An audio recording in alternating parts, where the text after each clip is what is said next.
Bonus. Trax. Et bonjour à toutes et à tous et bienvenue à bord du Landrider pour un épisode un petit peu spécial, comme le veut l'expression consacrée. D'ailleurs, une intro un petit peu spéciale puisque d'habitude, vous le savez, si vous écoutez le podcast, j'aime bien commencer par une mise en contexte. Et aujourd'hui, il n'y en a pas pour la simple et bonne raison que ça va être un épisode assez court et assez spécifique puisqu'il s'agit de vous donner les conditions, les tenants et les aboutissants de notre choix des armes dont on a parlé dans l'épisode précédent avec l'ami Raphaël, qui par ailleurs n'est pas là aujourd'hui, comme ça ne vous aura pas échappé. Je suis tout seul pour la simple et bonne raison, non pas qu'il n'est pas d'accord avec ces règles, mais tout simplement qu'il n'y a pas forcément d'intérêt de les présenter à deux. J'en ai parlé avec lui, j'en ai aussi parlé avec la modération du Discord, donc merci à tous d'avoir participé à cette réflexion globale qui me permet aujourd'hui, et j'en suis assez fier, de vous donner donc des conditions pour ce choix des armes, des conditions, vous verrez, plutôt lâches, pas trop drastiques, pour pouvoir en profiter dans les plus brefs délais, et on espère avec une durée de vie assez importante. Alors pour tout vous dire, si c'est un petit peu tardé, c'est de ma faute, parce que j'ai été pas mal rattrapé par le taf ces derniers temps, on va pas s'en plaindre, vous connaissez aussi bien que moi la situation de l'industrie du jeu vidéo en ce moment, donc le fait que je sois parmi les gens qui taffent automatiquement veut dire que je suis pas si maltraité par rapport à la moyenne.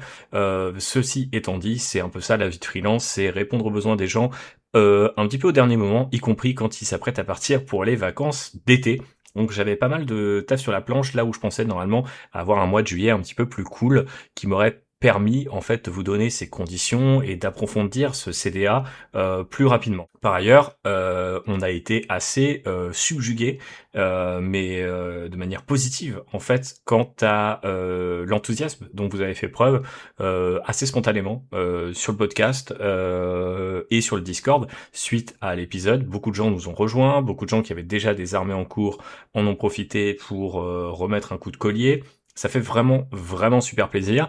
Et du coup, je voulais pas non plus balancer les conditions un peu à la va-vite et du coup me rendre compte quelques mois plus tard que vous perdiez en intérêt parce qu'on n'avait pas forcément bien réfléchi aux choses en amont.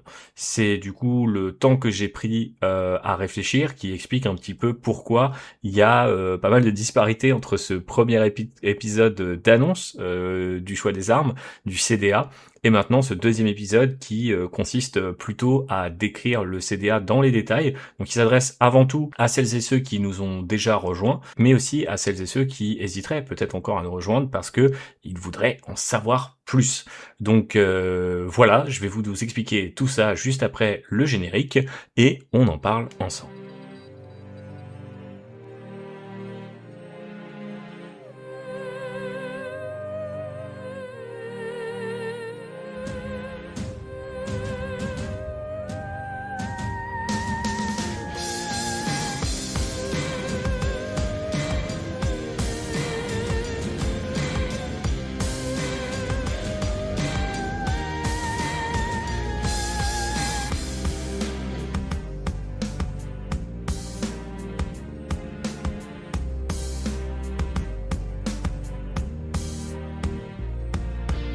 Je vais pas vous le cacher, il y a eu pas mal de réflexions pour aboutir à ce résultat. Ça ne paraît peut-être pas si évident que ça. Vous me direz à l'issue de cet épisode. Vous vous dites peut-être, mais non, il a pas bossé le République là, il a fait n'importe quoi. Mais si, effectivement, j'ai quand même beaucoup réfléchi à tout ce que j'avais envie de vous proposer, ce qu'on avait envie de vous proposer avec Raphaël, et notamment sur la route du Rural Summer Break, l'événement, le dernier en date, je crois, de Rural Hammer, le fameux podcast d'en face de l'ami Maxou. En fonction de ce qu'on avait vu sur place, des réflexions qu'on a vues avec les gens, mais aussi des conversations assez longues, vous vous en doutez, parce qu'on avait quand même plusieurs heures de route avec Raphaël, on a commencé à lister pas mal de petits trucs Et surtout, on se disait: «Waouh, beaucoup de gens sont là, donc il va falloir qu'on assure et qu'on propose un format, assez intéressant». On a aussi recueilli pas mal de demandes, pas mal de, comment dirais-je, de souhaits de votre part, y compris, au Rural Summer Break.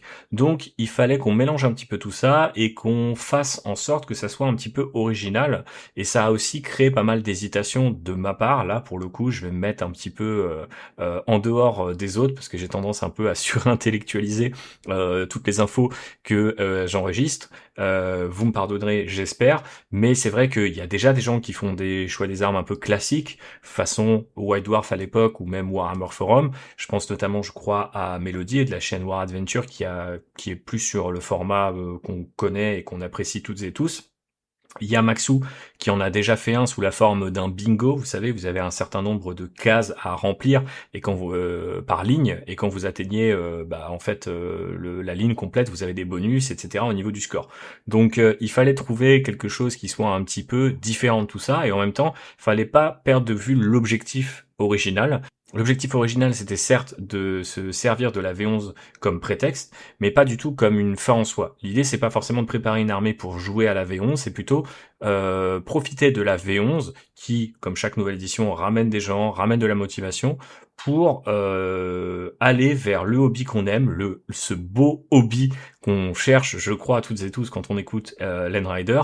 Et l'objectif, en un mot comme en 100, ou plutôt en deux mots, c'est de belles armées. De belles armées, c'est ça que j'ai en tête quand je pense choix des armes, que ce soit le White Dwarf de la rédaction française, ou même encore ce que font nos amis britanniques à Nottingham aujourd'hui, ou tout simplement ce que je pouvais voir sur le Warhammer Forum à l'époque. C'était des armées souvent thématiques, vraiment pointues, avec vraiment un soin particulier, et aussi une diversité souvent.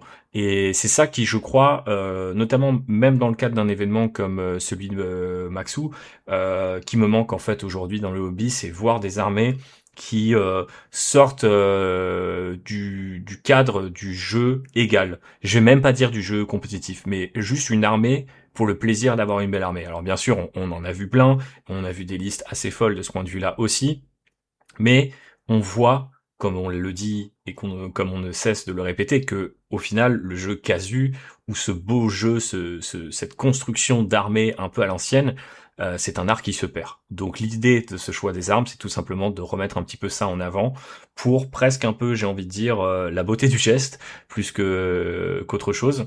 Mais si vous partagez ce sentiment, ce manque, je pense que vous allez trouver un peu de résonance, en tout cas je l'espère, dans ce choix des armes. Donc là, on a l'objectif de belles armées au pluriel. Il fallait aussi trouver des moyens. Et ce moyen que j'ai trouvé, c'est tout simplement revenir à un schéma de construction d'armées. Alors ça, pour les plus jeunes, pas forcément en âge, mais en temps de hobby d'entre nous, qu'est-ce que c'est le schéma de construction d'armée? Bah, c'est tout simplement une espèce d'arborescence, un arbre, une espèce de tableau qu'on a à remplir quand on veut créer une armée. Ça existe depuis au moins la V3, si ce n'est la V2, et ça a existé quasiment en fait jusqu'à la V9. Aujourd'hui, c'est beaucoup plus lâche. On prend, je crois, juste un personnage et après on fait ce qu'on veut. Mais moi, je trouve que à la fois c'est libérateur, mais ça a tendance à exacerber tout un tas de choses sur lesquelles je reviendrai pas aujourd'hui, mais qui, je crois, diminuent un petit peu la beauté, la diversité, et tout simplement l'intérêt en fait de notre hobby. Donc j'ai envie de revenir à plus de restrictions, ce qui peut paraître paradoxal, parce que l'idée c'est d'avoir des belles armées. Donc peut-être vous vous dites, je vois pas en quoi les restrictions vont spécialement aider, mais vous allez voir, je pense qu'en s'attaquant de plus près à cette notion de construction d'armée, on revient à un certain nombre de bases qui, je crois, sont plus tellement à la mode, et c'est bien dommage parce que au-delà de leur aspect restrictif, je pense que c'était aussi l'occasion pour les gens de construire des armées thématiques, de s'attacher à, comment dirais-je, une forme de diversité aussi, un terme que je ne cesse de répéter. Mais voilà, en gros, l'idée derrière ce schéma de construction d'armée, C'est pas d'avoir une liste avec les 2 véhicules les plus forts du moment, 8 persos et 2 battle line. Voilà, c'est pas ce que je veux faire. Ça vous empêchera pas, si c'est ça que vous avez envie de faire ou si c'est ça la liste sur laquelle vous arrêtez, de faire le CDA. Mais j'ai envie quand même que ce choix des armes mette en avant des choses plus belles et plus diversifiées. Et pour ça, paradoxalement, il faut revenir à un schéma de construction d'armée. Donc ce schéma de construction d'armée, j'aurais très bien pu reprendre celui des éditions précédentes, mais vous me connaissez, je n'aime pas faire les choses à moitié, donc je me suis dit je vais plutôt rajouter certaines catégories. Historiquement, on avait le QG, les troupes, les élites, l'attaque rapide et le soutien. Si vous jouez à Warhammer 40 000 depuis un moment, vous connaissez ces termes. Je pense qu'ils sont cool. Après, ils ont tendance à être un peu restrictifs, notamment aujourd'hui quand on a des armées avec beaucoup d'entrées, beaucoup d'unités, comme par exemple les Space Marines ou encore la garde impériale. Donc je me suis dit, pour créer un peu plus de diversité encore, je vais faire des espèces de sous-catégories, en tout cas des catégories supplémentaires. Donc typiquement, la catégorie anciennement QG, elle est devenue une catégorie leader d'une part et une catégorie support d'autre part. Bref, je vous explique tout ça tout de suite dans le détail. La première de ces catégories que j'ai appelées des rôles tactiques et que vous allez devoir finalement aligner dans le choix des armes, c'est les leaders. Alors, de manière générale, qu'est-ce que c'est les leaders? C'est souvent des unités qui vont avoir le mot-clé leader, vous savez, sur leur datasheet, ou c'est anciennement des unités qu'on va avoir vues en QG par le passé. On aura aussi le support, comme je vous le disais, donc ça c'est une autre catégorie, un autre rôle tactique, qui lui du coup s'appuie sur le mot-clé support, qui est justement arrivé en V11, pour le coup là ça tombe bien. C'était aussi anciennement des unités qui étaient catégorisées en QG, mais ce sont des personnages finalement qu'on va pas forcément imaginer comme les leaders d'une armée, comme les seigneurs de guerre, etc., mais plutôt des accompagnateurs, des spécialistes, des conseillers, des mentors, ce genre de choses. Donc typiquement, un capitaine Space Marine, c'est un leader, mais un archiviste, pour moi, même s'il a peut-être pas le mot-clé support d'ailleurs, actuellement, pour moi c'est plutôt une unité de support. Alors après, il y aura des exceptions, j'en profite pour vous le dire, bien évidemment il y aura des exceptions, il y aura aussi une liste où je vais essayer de faire en sorte que chaque armée ait au moins ma vision des choses sur ces différents rôles tactiques. Donc j'ai repris pour l'instant, je les ai pas toutes, mais vous trouverez tout ça en description de ce podcast et sur le Discord. Donc à la fois les rôles tactiques et aussi à quel rôle tactique j'ai attribué telle ou telle unité en fonction de l'armée. Mais je n'ai pas la prétention de bien connaître toutes les armées, je n'ai pas non plus la prétention de tomber juste même sur les armées que je connais, donc il y aura forcément des exceptions, gardez-le en tête, mais voilà pour les deux premières catégories, donc leader d'une part et support de l'autre, qui forment deux rôles tactiques un petit peu à part et qui vont déjà nous ramener un petit peu de diversité dans les forces, je l'espère, puisque par exemple, vous allez vous faire un capitaine Space Marine, mais peut-être aussi un chapelain ou un archiviste en supplément, plutôt que d'avoir à compléter juste un personnage comme c'est le cas aujourd'hui en V11. Ensuite, on passe bien évidemment à la catégorie la plus importante, le rôle tactique qui correspond à une flèche tournée vers le haut. Je veux bien sûr parler des troupes. Donc ça, c'est le mot-clé battle line, ou c'est tout simplement les unités qu'on va dire de ligne, en tout cas dans notre esprit. Et c'est évidemment aussi beaucoup d'unités qui anciennement tombaient sous cette catégorie de troupes dans les éditions passées. Là, qu'est-ce qu'on peut retenir? Déjà que toutes les battle lines vont être là-dedans, mais il y a des unités, mais il y a des armées qui ont peu de battle line, qui en ont parfois qu'une seule. Et ça m'embête un petit peu, parce que je trouve qu'on a aussi perdu de vue pas mal de choses avec ça. C'est pratique de considérer les battle lines comme un peu à part, mais parfois, il y a des armées qui ont beaucoup de choix, d'autres pas du tout de choix, et ça déséquilibre un peu le truc, alors que pour moi, il y a des unités qui sont tellement représentatives d'une force qu'elles devraient s'inscrire dans le terme de battle line, et pour une raison sans doute d'équilibrage et de game design, Games Workshop ne choisit pas de le faire. Mais moi, je ne suis pas Games Workshop, donc je reviens un petit peu en arrière là-dessus, et par exemple pour la Death Guard, je vais considérer que les troupes, ce sont non seulement les marines de la peste, mais aussi les véroleux, les poxwalkers comme on les appelle en anglais. Pareil, il y aura sans doute d'autres petites exceptions comme ça. L'autre à laquelle je pense, c'est les unités Phobos comme les infiltrateurs ou les incursors. Je ne comprends pas pourquoi c'est pas de la battle line quand des intercesseurs lourds le sont, par exemple. Donc j'ai fait des petits ajustements sur cette catégorie troupes pour que des gens qui typiquement aient envie de faire une force full Phobos, etc. puissent se faire plaisir. Voilà pour le rôle tactique des troupes. On passe ensuite à celui des spécialistes. Alors là, les spécialistes, c'est anciennement les unités d'élite, mais ce terme posait un petit peu problème parce que si vous vous souvenez bien, dans pas mal d'armées, il y avait des unités d'élite qui ne sont pas forcément des unités d'élite à proprement parler, sont pas forcément des guerriers incroyables, très entraînés ou très bien équipés. Je crois, notamment, pour vous donner un exemple que je connais bien, que avec la garde impériale, les Ratlings et les Ogrins c'était considéré comme des unités d'élite. Et moi je trouve que le terme de spécialiste fonctionne un peu mieux. On y mettra des unités d'élite, on y mettra des unités d'infiltration, on y mettra sans doute des kill teams et des unités un petit peu spécialisées. Par exemple, les unités de sniper, c'est des unités de spécialistes pour moi. Elles ont pas une puissance de feu monstre, mais elles font quelque chose de bien précis. Et donc on tombe dans cette catégorie, dans ce rôle tactique de spécialiste que je trouve assez intéressant parce que là aussi un petit peu un hybride ou une correction de ce qu'on appelait anciennement les élites. Ensuite, on va arriver sur l'attaque rapide. Donc ça, vous connaissez bien, j'ai même repris le terme à l'ancienne, je l'aime beaucoup. Je sais pas pourquoi, parce que j'ai jamais vraiment collectionné d'armées à thème d'attaque rapide, mais je trouve que c'était chouette cette catégorie-là, parce qu'elle rassemblait là aussi des unités très variées. En garde, on avait le Hellhound, les Space Marines, ils ont les unités à moto, mais aussi avec jetpack, etc. Il y a la cavalerie, donc on a mis tout ça dans cette catégorie, les unités aussi donc aéroportées de manière générale, la cavalerie, les motos, les bêtes, les nuées, et les engins ou les monstres qui sont volants. Par exemple, les avions, les aéronefs, etc., etc. Je trouve que malgré leur taille, ils ont leur place dans cette catégorie-là. Ce sera peut-être un moyen de voir ces fameux avions, ces fameux aéronefs qu'on voit très peu dans les armées aujourd'hui, sauf quand ils cassent la méta, mais c'est assez rarement arrivé. Donc du coup, j'ai envie de les revoir. Ils sont tombés dans ce rôle tactique d'attaque rapide. À côté, en face de la rapidité, on va avoir la puissance de feu avec un nouveau rôle tactique que j'ai appelé appui-feu. Donc ça, c'est tout ce qui est l'artillerie, mais l'artillerie non véhiculée. Donc par exemple, un basilisque, bah, ce n'est pas de l'appui-feu, mais par contre une équipe d'artillerie ou une escouade d'armes lourdes avec des mortiers, ça sera de l'appui-feu.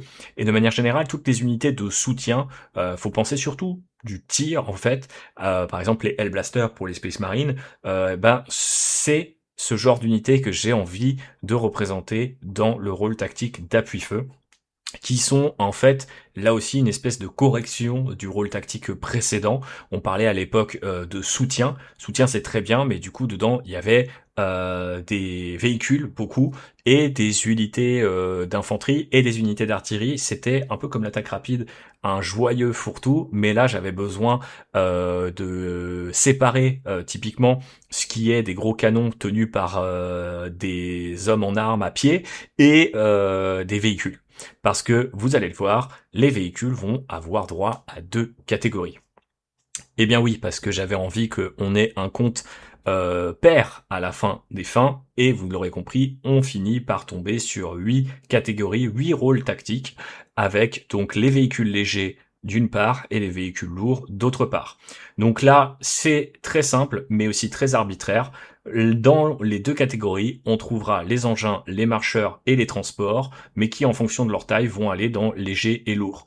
Donc typiquement, si vous avez un monstre comme le Carnifex ou un char avec une grosse tourelle comme un Predator ou un Lehman Russ, en passant par les super lourds, tout ça, ça va aller bien sûr dans les véhicules lourds. Ce qui va aller dans les véhicules légers, c'est plutôt une sentinelle, les anciens Dreadnought par rapport aux nouveaux, etc., etc. Il y aura aussi dans ces deux catégories, surtout la catégorie lourd en l'occurrence, je pense, des décors. Je savais pas trop où les placer ailleurs, mais il y a des décors de faction, et pour moi, ça correspond à la catégorie véhicule lourd. J'ai pas trouvé de terme plus pertinent que cela. La plupart des unités seront des véhicules, donc je pense que vous ne m'en tiendrez pas à rigueur, mais effectivement, je comprends mieux pourquoi Games Workshop avait trouvé des termes comme élite, troupe, etc., parce que c'est très compliqué d'englober toutes ces unités dans leur variété derrière un terme précis. Donc voilà quels seront les rôles tactiques de manière globale: leader, support, troupe, spécialiste, attaque rapide, appui-feu, véhicule léger et véhicule lourd. Vous allez pouvoir piocher dans ces catégories-là pour participer au choix des armes. Mais bon, les moyens, c'est bien beau. Ma passion pour les schémas de construction d'armée, c'est aussi bien beau. Mais au final, qu'est-ce qu'on fait avec tout ça? C'est quoi la structure du CDA au final? Eh bien, la structure, c'est la structure des succès, des hauts faits, des trophées, en fonction un petit peu des plateformes auxquelles vous préfériez jouer il y a quelques années de cela, si vous n'êtes plus joueur, ou peut-être aujourd'hui les plateformes que vous utilisez le plus pour jouer à des jeux vidéo. Les succès, pour moi, c'est vraiment la génération Xbox 360. C'est accomplir des choses dans un jeu et être récompensé par un petit titre qui ensuite est complété d'une description et qui dit: vous avez fait ça, vous êtes le plus beau, voici en fonction de la rareté ou de la difficulté de votre fait d'armes, un certain nombre de points, et ensuite votre profil est rempli de ces points, et vous pouvez frimer auprès des autres joueurs du monde entier, ou auprès de vos amis en tout cas, en disant: moi j'ai platiné tel jeu, sous-entendu, je l'ai fait à 100%, j'ai récupéré tous les succès, tous les trophées, tous les hauts faits, appelez ça comme vous voulez. C'est cette structure-là qu'on a trouvée avec Raphaël et la modération en réfléchissant à ce qu'on avait envie de faire. Au départ, j'avais envie de reprendre l'idée de bingo, mais au final, je trouvais pas une manière intéressante de faire des cases, puis des lignes, puis une sorte de bonus. Par contre, je me suis dit, ce truc des hauts faits, c'est assez intéressant, c'est assez frais, et quelque part, c'est finalement quelque chose de pas très contraignant. Il y a des gens qui platinent leur jeu et qui veulent absolument chaque succès, il y en a d'autres qui les débloquent un peu par hasard, et il y en a d'autres qui regardent vite fait la liste à l'avance et se disent: ah, j'aimerais bien avoir celui-là parce qu'il reflète bien ma personnalité ou la personnalité de votre armée dans le cas présent. Donc c'est à ça que vont servir cette liste de trophées, de succès, de hauts faits que je vais vous présenter tout de suite. Tous ces hauts faits, ils vont fonctionner par catégorie, et la première, eh bien, elle s'appelle prolongement. Prolongement, pourquoi? Parce que il s'agit de faire des points, parce que vous avez fait non seulement des unités, mais aussi d'autres choses autour de votre armée. Par exemple, vous avez écrit du fluff, vous avez peint un décor, etc., etc. Donc du coup, on commencera par, tout simple, le haut fait renfort, peindre une unité de n'importe quel rôle tactique. C'est simple, et il vous donnera 5 points. Je vais pas vous détailler, mais en gros l'idée c'est que chacun de ces hauts faits arrive avec des points, et donc à chaque fois que vous allez peindre une unité de n'importe quel rôle tactique, automatiquement vous allez récupérer 5 points. Donc même si vous n'obéissez pas tellement à mon schéma de construction, vous allez récupérer des points, et j'espère aller vous mettre en compétition. Bien sûr, une compétition amicale et un petit peu sympa. L'idée c'est surtout de s'entraider, de se donner un petit peu de motivation avec ces points-là, et à la fin de peut-être faire un gros live où on passe en revue peut-être régulièrement. On pourrait faire ça aussi en podcast, où on est le leaderboard qui est au sommet en termes de points, etc., etc. Donc du coup, il s'agira d'abord de prolonger votre armée. Pour prolonger, il faut commencer par peindre une unité, puis 2, puis 3, etc. Et là, vous allez accumuler des points. Et ensuite, bien sûr, on aura des combinaisons. Par exemple, état-major, à savoir peindre une unité de rôle leader et 2 unités de rôle support, pour représenter un petit peu, justement, un état-major, un conseil de guerre.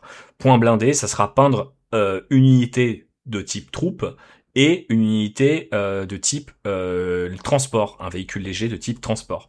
Vous voyez un peu ce genre de combinaison, c'est ça qu'on va aller chercher dans la catégorie des prolongements. Et bien évidemment, ça va aller aussi au-delà des pures unités, par exemple peindre un décor qui serait inspiré par votre armée ou par son fluff, ou écrire un fluff maison, du lore maison pour votre armée. Là où j'ai repris un petit peu le fonctionnement des bingos, c'est tout simplement en allant vers les rôles tactiques. Ça, c'est une autre famille finalement de succès, de hauts faits. Les rôles tactiques, c'est tout simplement eh bien une catégorie dans laquelle vous allez multiplier le nombre d'entrées par rôle tactique précis. Par exemple, force blindée, peindre 3 unités de rôle véhicule lourd différentes. Vous avez 3 Lehman Russe différentes, ou vous faites 2 Lehman Russe différents et un Rogaldan, par exemple, vous allez récupérer des bonus. Donc, vous avez peint 3 unités plus 5 points x 3, 15, mais vous allez récupérer 5 points bonus puisque vous avez 3 unités différentes dans cette catégorie. Donc là, on retrouve la diversité, la variété que j'appelais de mes vœux plus tôt dans le podcast. Et bien sûr, pour chacune des catégories, appui-feu, attaque rapide, spécialiste, etc., on va avoir des combinaisons, et des combinaisons qui vont même au-delà des rôles tactiques purs. Par exemple, si vous avez une force dans laquelle toutes vos unités d'infanterie ont un transport assigné, bah vous allez débloquer 20 points bonus. Et pareil, si vous avez un thème très fort, qui est respecté à travers toute la collection que vous allez mettre en place pour le CDA, le choix des armes, eh bien là aussi vous allez récupérer des points bonus. L'idée du coup, comme d'habitude, c'est de vous fournir un cadre, mais pas forcément de vous forcer à faire ce que je veux voir. Vous pouvez un petit peu bidouiller avec ce cadre-là, et c'est très vrai, finalement, que la contrainte force parfois la créativité à arriver, et on veut des armées créatives, on veut des armées thématiques, donc je pense que cette catégorie de succès des rôles tactiques vous aidera à être un petit peu justement créatif. Ensuite, on va avoir la catégorie des grandes étapes ou des milestones en bon français, la fig test, la première partie, les systèmes de jeu actuels, donc sous-entendu le nombre de points que vous allez faire, patrouille, incursion, force de frappe, etc. Tout ça va être récompensé par des points. Donc là encore, plus vous allez peindre, plus vous allez faire de grandes armées, et plus vous serez récompensé. Enfin, on a une catégorie de bonus-malus. Donc là, vous pourrez aller chercher des petits points en plus, par exemple, en faisant du kit bash, en faisant des socles scéniques, etc. Mais vous allez peut-être aussi subir des malus si vous n'avez pas un rôle tactique précis dans votre choix des armes à un moment donné. Par exemple, je ne sais pas, si vous vous engagez pour 1000 points et que vous n'avez pas de spécialiste, eh ben vous aurez moins 10 par rôle tactique qui sera absent. C'est le jeu, l'idée c'est d'avoir un peu tous les rôles tactiques représentés, mais c'est peut-être aussi un moyen de vous pousser au crime. Sous-entendu, si c'est dur de mettre tous les rôles tactiques à 1000 points, bah vous allez peut-être peindre 1500, 1200 ou 2000 et vous faire plaisir avec ça. Il y aura également des malus pour les doublettes et les triplettes parce que je n'en peux plus de les voir en tournoi, tout simplement. Et très important, vous aurez un haut fait très spécial qui s'appelle adaptation thématique. Adaptation thématique qui vous permet de transformer telle ou telle unité en troupe. C'est un malus que vous allez appliquer par unité, mais celles-ci vont alors occuper 2 rôles tactiques différents. Donc par exemple, si je transforme mes Lehman Russes en troupes pour faire une compagnie blindée de la garde impériale dans le cadre du choix des armes, un exemple purement hypothétique par ailleurs, je sais que je prends toujours la garde impériale en exemple, mais vous savez très bien pourquoi si vous nous écoutez depuis longtemps, eh bien mes Lehman Russes, ils occuperont à la fois le rôle véhicule lourd et le rôle de troupe. Donc au final, vous allez payer un malus en amont, mais puisqu'ils auront 2 rôles tactiques différents, vous allez pouvoir remplir aussi plus de hauts faits. Par exemple, avoir 3 troupes ou un QG de troupes, et avoir toujours 3 soutiens malgré tout. L'idée, c'est tout simplement que les armées thématiques ne soient pas punies sur la durée. Parce que par exemple, si je vous mets un malus parce que vous n'avez pas de troupes dans une armée de compagnie blindée, bah ça n'a pas de sens. Surtout si vous commencez à avoir beaucoup de véhicules et que je vous dis, il y a des triplettes, donc vous allez encore prendre des malus. Donc adaptation thématique, retenez bien ce haut fait qui en fait n'en est pas un, c'est plutôt une espèce de taxe que vous allez pouvoir payer pour aller faire un petit peu pour un peu ruser sur la construction de votre armée, et potentiellement on va avoir des surprises au niveau des scores grâce à ça. Donc j'ai hâte de voir comment vous allez vous l'approprier. Et je disais enfin, parce que je ne vais pas vous parler d'une dernière catégorie de succès de hauts faits, tout simplement parce que c'est la catégorie des secrets, la catégorie des hauts faits mystérieux. Ça arrive dans la liste de catégories de jeux vidéo qu'on peut avoir à droite à gauche, d'avoir 3, 4, parfois 5 succès dont on n'a pas la description, parfois même pas le titre, ils sont cachés, et c'est donc les joueurs qui, en les débloquant un peu par hasard, ou en imaginant ce que ça peut être, vont se passer le mot ensuite. Là, bien sûr, nous, on se passera le mot sur le Discord, mais l'idée, c'est que pour l'instant, ces hauts faits, ils resteront secrets, et si à un moment, l'un ou l'une d'entre vous les débloque, eh bien, je serai obligé de vous l'afficher et de le montrer à tout le monde, et à ce moment-là, on saura donc qu'on peut ajouter des points grâce à ce succès précis. Donc voilà un petit peu comment ça va fonctionner.